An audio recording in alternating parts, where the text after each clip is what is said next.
Sometimes talking with friends feels like role-playing. Sometimes it feels like combat. Join us at the Round Table and Roll Initiative. This is Curmudgeons and Dragons.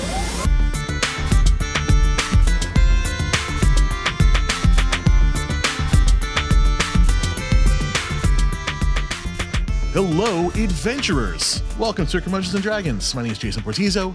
I'm once again joined in person by Mr. Jim Crocker. I think you mean Curmudgeons and Dragons live. He's just going to keep doing the same joke. It's the same joke. It's the same joke. It hasn't gotten old yet. He'll stop the joke when it stops being funny. It hasn't gotten old. Hi, Jim. Hello. Across the table. All right. Hello. Coming in live over Riverside, all the way from England, Miss Josey Diaz. Hi. Actually, this is the first time that if I really annoy you, you can just slap me. So I should probably be careful. I would that. never. Yeah, but you're more than Okay. you're more than arm's distance away from him, so it's That's true. It's like a 6 foot table. Okay, I'm not yeah. like I'll throw All right. stuff at you, but that's about it. Also joining us through Riverside, our guest today, Mike Perrone. Mike, how you doing, man? I'm okay. How about you? Wow, we're doing just fine. We're doing a marathon of recording over here. Yeah. So you're episode 4 today. Mm-hmm. So I mean, 4 that's out of also 5. big fan. so Big everything fan. you guys are listening to this month was all recorded in one day. But yeah, dude, thanks so much for listening. Thanks for being a part of the show. I think we found each other on the New Jersey D&D Facebook group? Yes, correct. I found a bunch of cool people in there. It's actually where I found out about the Keep in the first place. Because Tony was posting a lot about the shop, and I'm like, that's close by to me, and I need a new shop.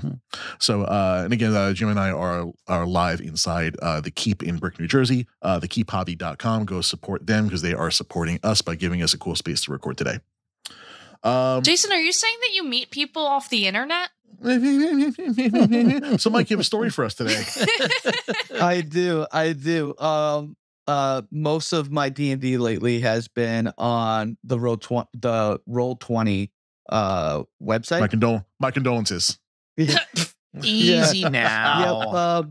So I give a little back context. I got into D&D pretty late. I think kind of back in like 2018, like late fall 2018. Okay. So the only edition I know is 5th edition, but I've heard things about like 4th edition, how people like it. 5th was designed to bring in new players. Like that's not anything to be ashamed about. So you've been playing for a number of months, equal to the number of years that I've been playing. Is what you're saying? Yeah. Yeah, I mean, you still look young, so I don't know how far away we are with that. Oh, He's trying. He's trying let's- to get a second episode out of us. I was going to say, let's have him back on the show. Hell yeah. All right. There we go. Please continue. I'm fascinated by your story now. Way to make yourself sound disingenuous. Damn.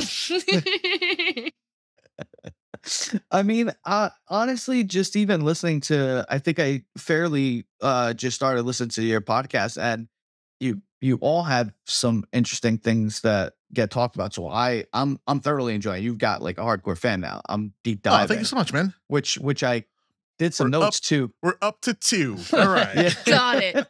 So it's you and Dietrich. It's about it. Yeah. Who I know keeps listening. So hello, Dietrich. Thank you so much for it. All starts somewhere. Yeah. Yeah. All right. So let's get into your story here. What do you got? Yeah, so the story that I kind of went with was one that like kind of stuck out. It was a Curse of Strahd campaign. So I don't know if anybody else has gotten through like finding a game. So like the original way of how I did it during COVID, I was a banker at the time. So like nobody was really going to anybody's homes or anything like that. So I wanted to play. So a friend suggested using some of these Discord things where they post new games or looking for players, looking for DMs. So I kind of did that. And then, so I kind of got this one person who posted, and it was Curse of Strahd. I had no idea about the campaign except that it was more like Dracula style. So he vetted me. We got along really well, much like you amazing people. And what ended up happening is that he vetted me. He's like, I would love to have you play. And just if you have any questions, if you need any help character creating, you're more than welcome to. So normally I would play a human. I never knew anything about human variant till later on. So I you, went you along play with you play bad human. yeah. They get plus one to everything. They're so broken. Yeah, I didn't even know what feats were. And then so like I started experimenting, and then with this campaign, I was like, let me just expand instead of just playing human. So I went with the Asimar, and the next thing that I was thinking about was I get a lot of flack from it, even from friends or like strangers, which is a triple build. So I go Paladin, Sorcerer, Warlock, which is kind of a taboo because you kind of like lose a lot. But shout outs to this YouTuber called GM Cross TV. I stumbled onto his channel going through like character building, and he has this triple build that I like to be a jack of all trades. So this build was 2 levels in Paladin, 1 level Warlock, and then the rest in Divine Sorcerer. So it kind of allowed me to frontline if I needed to. I would get the crit from the 1 level Warlock, and I'd be able to heal and use spells if I needed to, pull back a little bit and cast. So like I went over. Is this a thing where they started you out in the game at higher than first level so that you could do that out of the gate? Or is this like what you were planning to do? Or is this where the story is going? Correct. Yes. Yeah. Oh, okay. Correct. Yeah. So I started at level 1, and then it kind of like trickled into like level 3 eventually. Like the longer the campaign would go, that's was my idea, because he was questioning that about like how I wanted to go. Yeah, mapping it out. Yeah. And at least like whether you did it on purpose or not, at least you're picking mostly charisma classes. Like you're not stretching your stats that thin. Correct. Yeah, I've always been like one of those. Like I play League of Legends, so I've always been like the tanky bruiser, like an offensive tank kind of thing. So like with this build, it kind of gave me that flair that I liked about it. A lot of people that I met with, when they said when you're first starting out, just go full 1 class, 1 race, and you're good. So did that, and then I was like, let me try to experiment, see how this works. So he allowed it, and we started the campaign. There was me and 3 other people, and then him as a DM. And session 0 was fine. The longer that these sessions dragged out, the more issues that came up. So there was this one guy with me who were like passive, and we wanted to do storyline. I wasn't too good at role playing, so I was kind of like feeding off of the group and trying to do my best. Sure. I'm still meh about it. But it's a learned skill. It absolutely is a learned skill. My first like 2 campaigns. Certainly not something that just happens instantaneously. I barely spoke my first 2 campaigns. I was very reactive when it came to roleplay. It's like, no, like the rules of combat I understand, but like I can just do and say whatever I want. What do I even say? And I just shut up. Yeah, now I don't shut up. Well, that's good. That's good. I mean, I'm a social butterfly outside of D&D, but like when I'm in playing, I try to still be. I think certain characters that I play, I'm a lot more charismatic about it. Like this Dragonborn Paladin that I created, and like he's a platinum dragon who makes snow cones for like the villains that he knocks out. I like it. Yeah, I like it. This just became a wholesome story. Yeah. For the moment. With this, for the moment. Yeah. So with this campaign, I was like, let me be a little bit more serious. Normally I try to be silly. I'm like, let me be serious. So I based it off of, I don't know if you ever watched the CW show Supernatural. So I was going with, I know Josey has. I'm familiar with it. Yeah. I love that show. I'm trying to meet Jensen Ackles at some point. And you just gotta go to his brewery. Yeah, I want to. So I go to New York Comic Con a lot. So I've been trying to hopefully see them. I got to see Smallville cast. Tom Welling. Me and my brother. Awesome. Yeah, me and my brother had an article that came about like us that came out with them and stuff like that. So it was kind of like a good thing. So back to drawing myself back in. I created off of the Archangel Michael, the one where I spoiler alert, before anybody hears about supernatural stuff, you might want to put for a press, 10-year-old mute. show. Yeah. So Warning. Fast forward 30 seconds. Yeah. Supernatural spoilers ahead. So what I did was I created based on the Michael that if Josey, you can help me out on this one, where Michael gets first interacted when they go back in time and Annie's trying to Is it their kill dad? Sam. Yes, that's Yes. so I based it off on that, like kind of like that and Castiel a little bit. So what I was trying to do was to be the laid back one, but presents like a more cool demeanor and like just very serious and get straight to the point. So as we're going through the campaign, there's instances where we find notes and this and that. So me and this other guy who the other player is a cleric. The other two, I can't remember. I think one was like a sork and the other one was like another paladin. So me and the cleric, we were just kind of, he was like a priest and we were banking off of each other's like vibe. And then there was the other two that just couldn't make the group work. And slowly, more and more problems came up. So we're getting into the death house. I don't know if you're familiar with the module, but slowly as we get, into the initial beginning of the campaign, we get into death house. And shout out to my friend Eldrick, who's our DM, and I've still been friends with him ever since we met. He did such a great job at explaining the campaign. But the issue was these two players that, one, they're doing in-character fighting and talking smack, and then doing it outside of character. And yeah. One usually begets the other. Oh, correct. Roll 20. Yeah. And what ends up happening is that he's trying to stop to pause and like kind of let them dispute and understand like, hey, let's get this under control. We're supposed to be like a good vibe. Let's keep this going. So they would stop. And then he would try to explain a scenario or a situation or something that's like, do your attack rolls and this, that. And those two couldn't even get to that point because then they just started talking over him. And then they just started talking over each other. And then it's just, again, like you said, one begets the other. And it just, every time there was a point of relaxation, we were getting through something, there was always a pivot to kind of like mediating these two.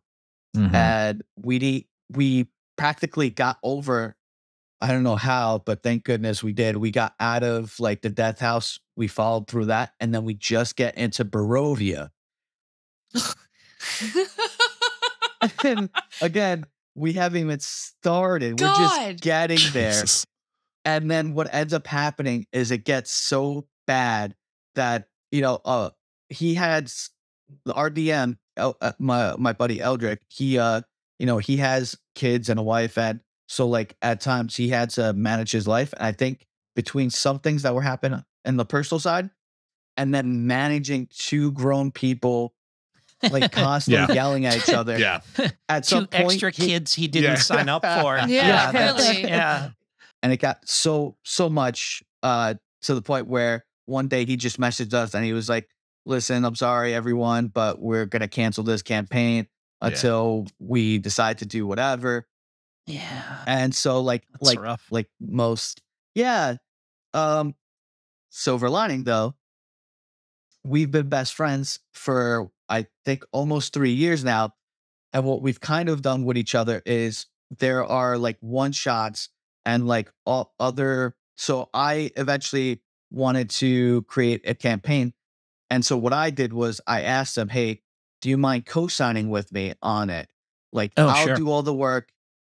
You'll help when I can. And I want you to just be a player. I don't want you to worry about the mechanics or anything. If I seem to be off on something, you can just help me out. That went well. But complications of the real world happened. And we all kind of like got to a story, kind of stopped it. I actually downloaded a lot of the soundtracks, implemented it to Roll20. I did a lot of macros and scripts and stuff like that.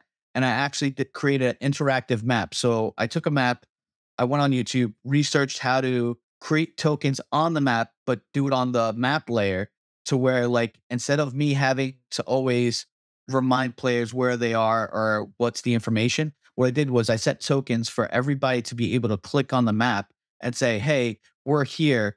What's the history of that? So if they forgot, they can click on it and notes would pop up. I put DM notes of things that I wanted, but they would have a general description.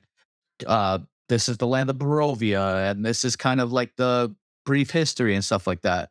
That's so cool that you're able to like implement coding and stuff to make the website work better for you, because I am not quite good at coding.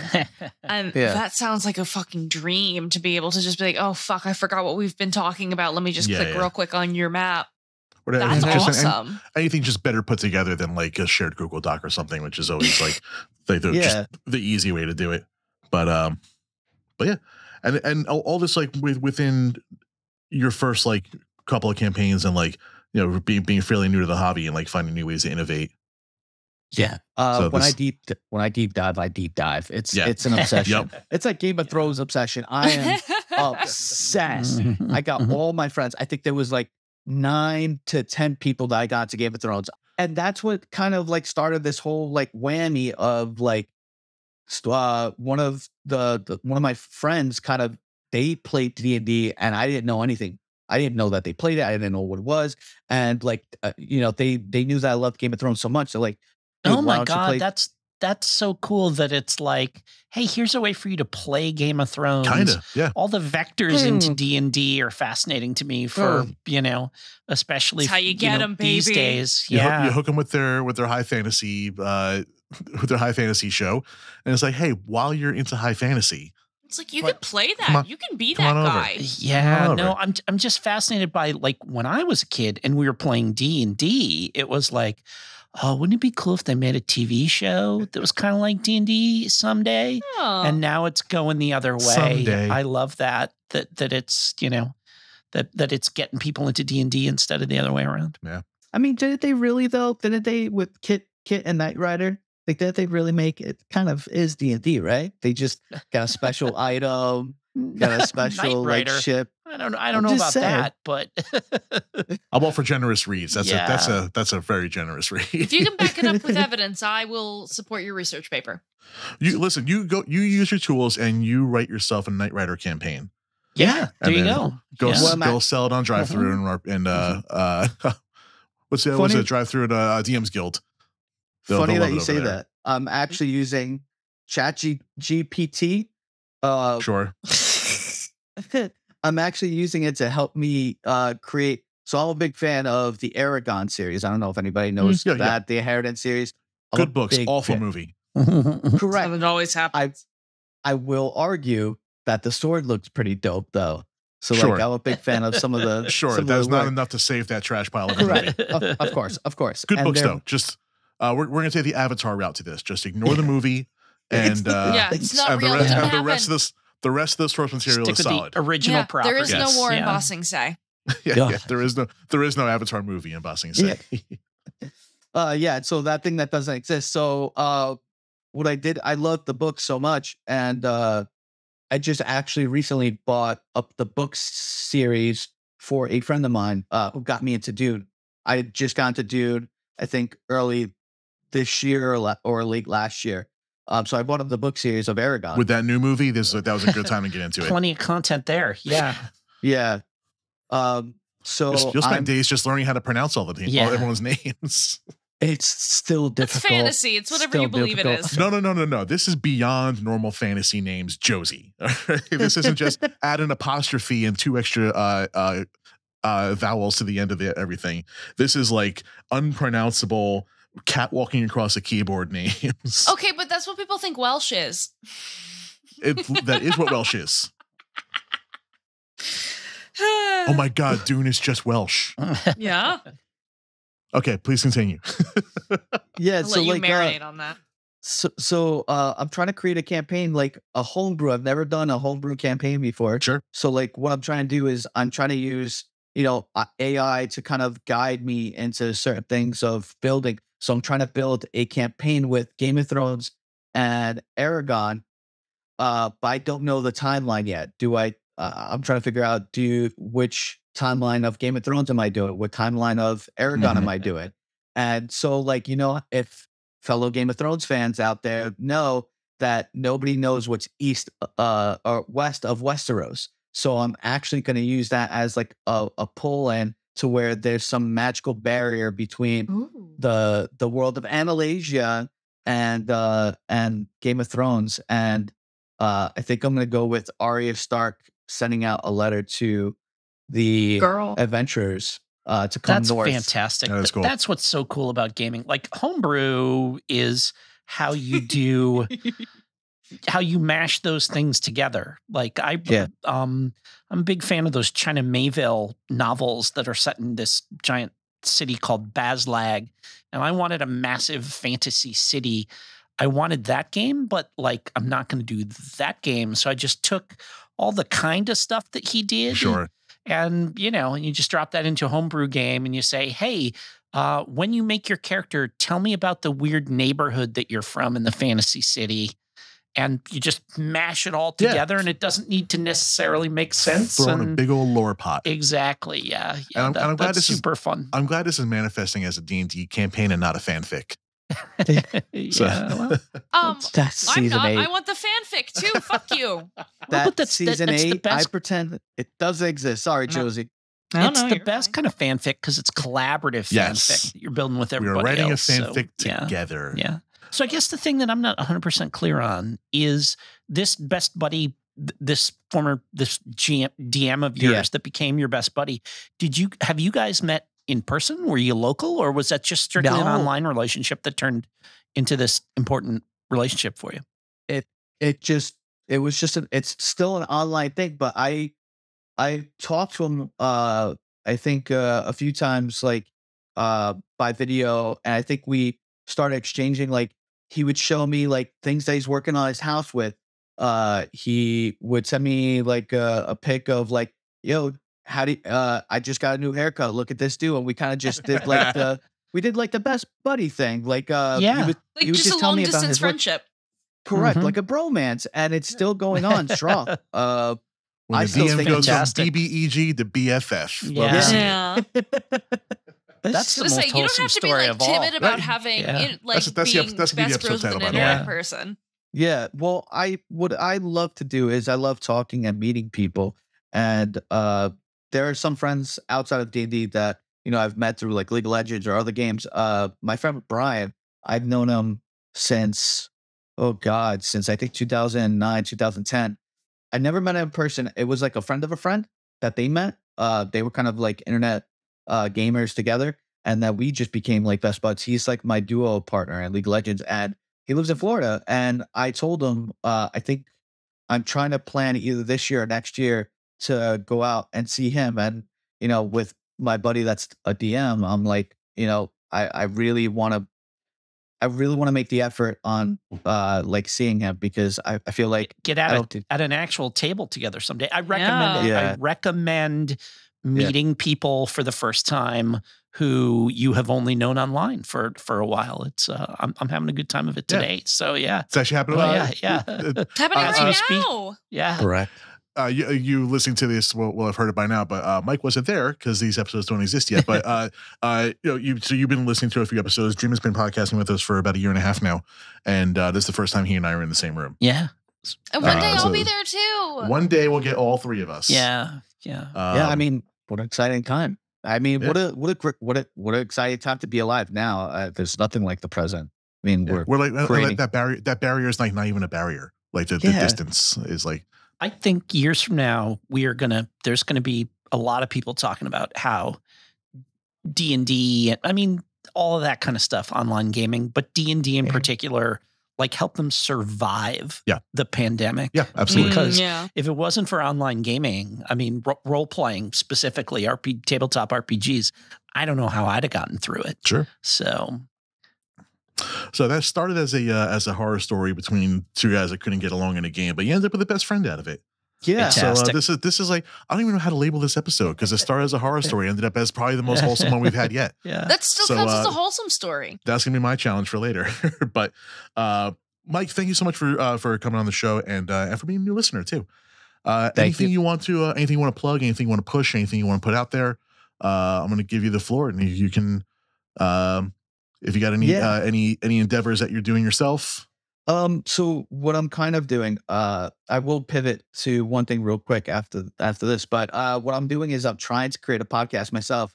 So I don't have everything fully flushed out yet, but I am. It's called Fellowship of the Dice. So it's kind of what you're doing. But for me, like the way that I in my head, I'm still trying to sort it out. Like I want to create a podcast that's intuitive, learning games. I mean, there's a few other people that have done it already, but I want to be intuitive. I want to have like a free space like this where you just have fun, talk about anything D&D related, your stories, what brought you here, how it's changed your life, which I'm actually going to pivot now to an episode that you all did, and brought up a great thing about, I forget if it was you, Jason, or Josey. There was an episode, I think I have it in my notes. I just have a lot of notes I'm trying to look through. There was an episode that kind of stuck with me today where I was listening, and it was about mental health, kind of therapy stuff. There was the pizza thing. It's like the guy that ate the whole pizza. Yeah. Sorry. Yeah, no, it's great. No, it's fine. And then like went it on the couch or something. Yeah. So you mentioned like this is not a plug for better health or anything like that, and I thought that was hysterical. Sure. So as a person who is also using therapy and use this as, I've kind of used D&D as one of my therapeutic methods too, on getting childhood trauma and stuff like that to kind of like get it out in a healthier way. And I think that's a big thing for anybody else who's struggling out there and stuff like that. This is kind of a creative kind of caricature of getting that out as well. It's a good outlet. With the caveat, and I do think it's important, we do want to say this, that it's not a replacement for therapy. Not a replacement for therapy. I want to say the same thing. Okay. Please do not make your DM and other player characters be your therapists. But it can be a great way. It's a great outlet. Help you get through stuff. It is a therapeutic outlet. Yeah. It does not replace therapy. And one, because we want to let the actual experts guide us through the things that we need to guide through. Correct. And two, we don't want to drag along our friends through our journeys of self-discovery against their will. But just showing up to your therapist's office and be like, these are my buddies I play games with. Right. And they're just like, I know all of your trauma, which is true for my friends anyway. But yeah, it is a fairly healthy therapeutic outlet on top of things that you should be also doing. So keep going to therapy, keep taking your meds, but play D&D too. Yeah. But that's awesome, man. Thank you so much for calling us specific episodes. I know you actually listen now, so that was a test you passed. Mike, thank you so much. We'll have links to the Discord server in the show notes. But thanks for your story, man. Yeah, thank you so much. Jim and Josey, also thanks as always. Happy to be here. Anytime. And thank you, adventurers. Thank you for listening to Curmudgeons and Dragons. Please share this with your favorite adventurers. Leave a review on Apple and follow us on social media. All links can be found at curmudgeonsanddragons.com. Practice safe adventuring, my friends.